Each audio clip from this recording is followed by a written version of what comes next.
You look like you need to be taken care of. You look like you need to go to the dentist. You need to look like you need to brush your teeth. You look like you need hygiene. We've been in Gucci for about an hour. Since we came in here, nobody came and showed us no courtesy, no amenities, no nothing. Not even a drink of water. Send me a black guy out here that start telling me some bullshit. In this game of smoke and mirrors, a rapper's reputation is everything.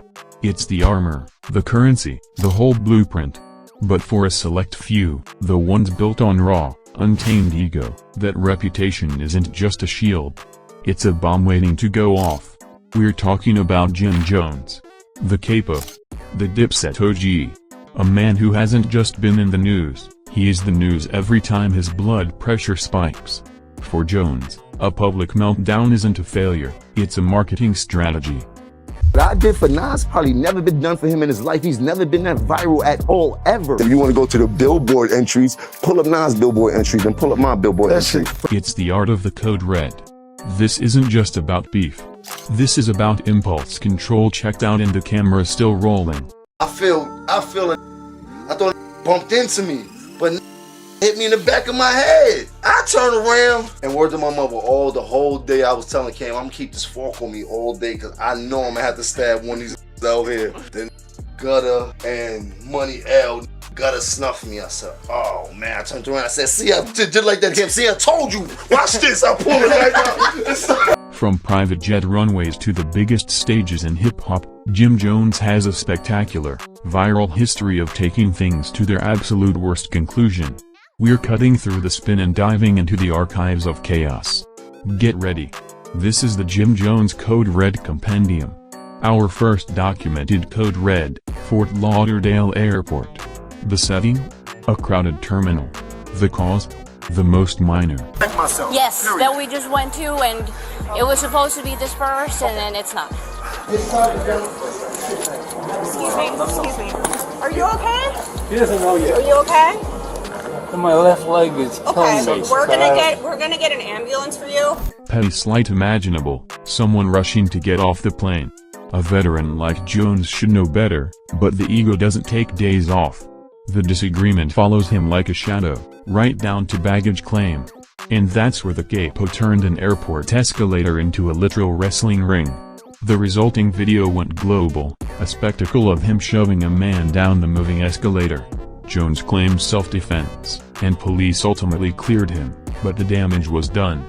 It wasn't just a fight, it was a perfect, viral clip that reminded everyone, Jim Jones operates on zero fuse. It's taunting me. This the whole way. Yeah. Me and him get to tussling.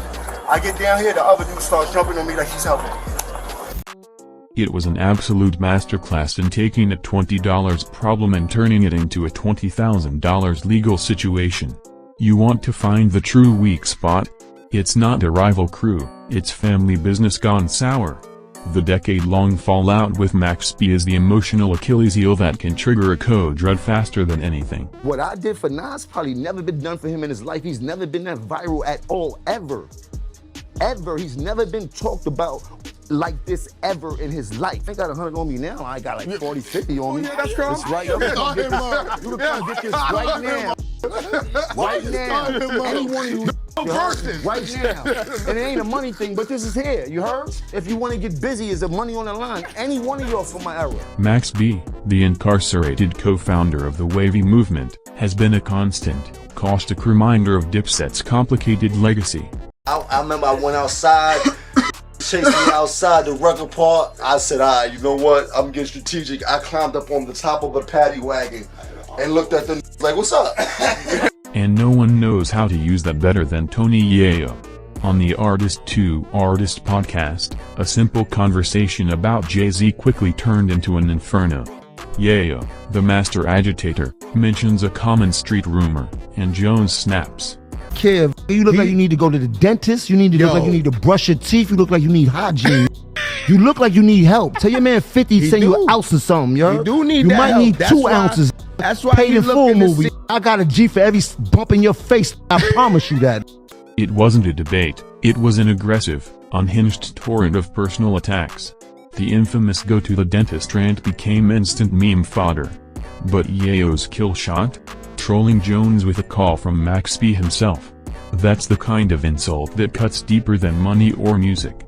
It reminds Jones that even from behind bars, the waviest one still owns a piece of his sanity. Everything y'all do, I don't do. I do the other thing. Everything y'all go across the street that way, I'm going up. Holla at your boy. I do other things, man. I don't do what y'all do. I don't do what do. I don't watch money. I don't care. The code red isn't reserved for street legends, it's for luxury retail, too. We all crave validation, but for Jim Jones, a perceived slight over sparkling water and courtesy was grounds for a full-scale public shaming. Filming from a Gucci VIP room, Jones launched into a tirade against staff, claiming racial profiling and entitlement. He was about to spend $30,000 but felt slighted by the service. The irony was palpable. I had to speak to a manager bigger than him. Everybody disappeared. Ain't nobody come out yet. I still ain't getting no sparkling water. I still ain't getting no champagne. I still ain't getting nothing. I didn't have a salesperson inside of my VIP suite the whole time I was there. I had to keep screaming for VIP people to help me out. The street legend was demanding VIP amenities, all while recording his own victimhood. The internet saw the moment for what it was, a privileged meltdown, a man so conditioned to respect in the streets, that being ignored for 5 minutes in a luxury store was enough to trigger a public broadcast code red.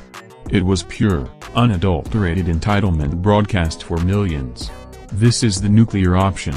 The ultimate, career-defining code red. The target, Nas. An untouchable lyricist. A certified great. In a now infamous interview, Jones claimed his viral moments made him more relevant to the youth than a legend like Nas. The numbers instantly exposed the delusion. Nas has an undisputed legacy of 27 Billboard 200 entries and 6 #1 albums. Jones has 9 entries and 0 #1s. I'm not his soldier, I'm his partner. But in the journey that we had to take, I had to do what was needed. That's why I played my position. And that's why I'm able to be here and have a conversation with you, because I did what I was supposed to do. If I didn't, I don't think I'd be able to have this much success or this good grace. I took the position of my position. But Jim didn't back down. He doubled down, claiming he could spank the boots of any rapper from that era. This wasn't just a slight, it was a full-on, unhinged assault on hip-hop history.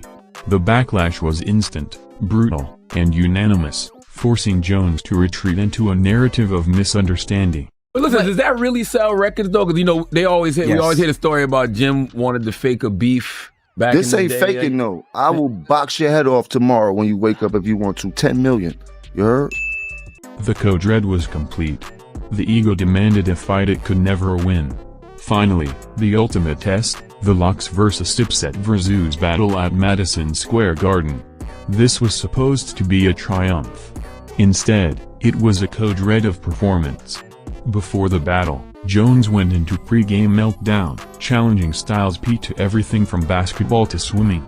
The confidence was sky high. The preparation? Non-existent. Dipset looked sloppy, lost, and unprepared. They were destroyed by the Lox's tight, aggressive performance. And Jones provided the perfect visual metaphor for the defeat, the infamous fall off the stage. A literal collapse, followed by a delusional story to cover it. That's the Jim Jones pattern. Defeat is impossible, so the narrative must be rewritten. A fall becomes a dive. A viral tantrum becomes a calculated business move. Jim Jones's career is a blueprint for the modern, viral celebrity. It's proof that sometimes, the biggest mistake is the best way to get noticed. Tell Styles, we better at everything than the Lox. We smoke you on basketball, scalesies, two-hand touch, wiffle ball, baseball. We just like that, you heard? The Capo thrives on chaos.